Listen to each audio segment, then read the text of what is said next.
The 6th edition of Nigerian Tourism Investors Forum and Exhibition NTIFE 2022 was a splendid and spectacular event put together by Federation of Tourism Associations of Nigeria (FTAN) on a theme Budgeting and Funding Effective Tools for Sustainable Tourism. Members of the Federation gathered in Abuja to network, exchange ideas and way forward. I appreciate some of the parastatals of government who have identified with us. Those efforts are minimal, and so are the impacts. We therefore use this opportunity to ask again that there is need for the public-private partnership between relevant bodies, government, private sector. We need strong partnerships for the development of this industry. Yes, we're talking about funding, we're talking about budgets. And I think that we need to, first of all, as the private sector, harness best ways of funding while we await government to wake and to do it first. But I want to also say that tourism is a national government phenomenon. There's no nation that ever developed tourism that without government playing a principal role. I would like to say that I appreciate that the program I brought up during my term as the president has not died. This will be the 6th occasion, and I pray that we should continue to rise from strength to strength. I also appreciate the dimension that has been brought to play to have amended the nature, context, and content of NTIFE as we started it. It is a good development. Other participants were also given opportunity to give their goodwill messages. First was a member of Board of Trustees. FTAN has come a long way, getting to almost 30 years,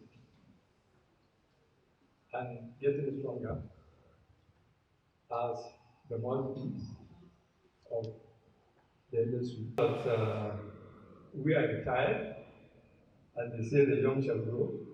So now others are at the helm of affairs. So I wish you well in this goodwill message, especially to the president, my very good friend, and who has been very active. He rose through the rank, he didn't just, go for president. He has served in various capacities. So thank you very much. The ministry considers budgeting, planning, and funding as central to her mandate thrust for inclusive growth and development in Nigeria. You will agree with me that the federal government of Nigeria's poverty reduction initiative, which, among others, seek to expand access to basic, non-formal, and non-oil sector, could be achieved through the promotion of sustainable tourism in Nigeria. Training on value change of tourism was next. The keynote speaker, while making presentation on the theme, called on the federal government to create a ministry for tourism because of the importance of tourism to national development. He was speaking on budgeting and funding an effective tool for tourism sustainability in Nigeria.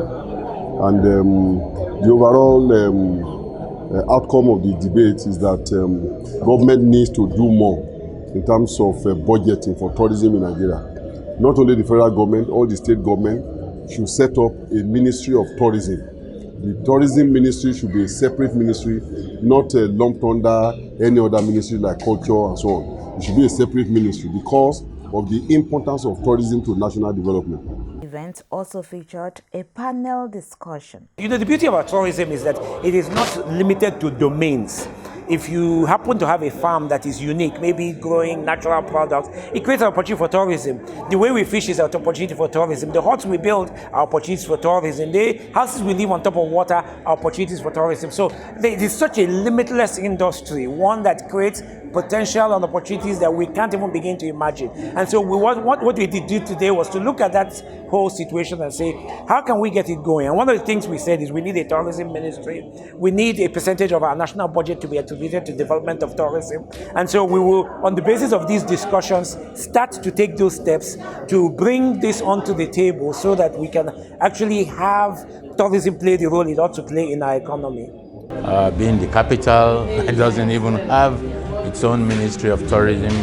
We think the decision makers, especially I would say the civil servants, the policy makers need to be informed of the need for tourism to occupy a better part of their memory, so that when they are making policies, they shouldn't just push tourism. Just those are the old system.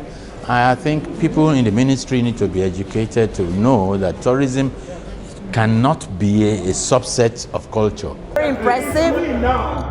It was short, but the content was worth it. You know, it's not really about how long an event is. Because the tourism value chain will tell you how tourism contributes to the GDP in any economy.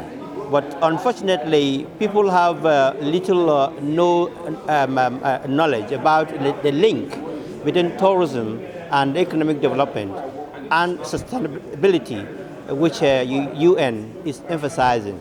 So we need to understand the tourism so that we can define tourism properly with reference to economic development.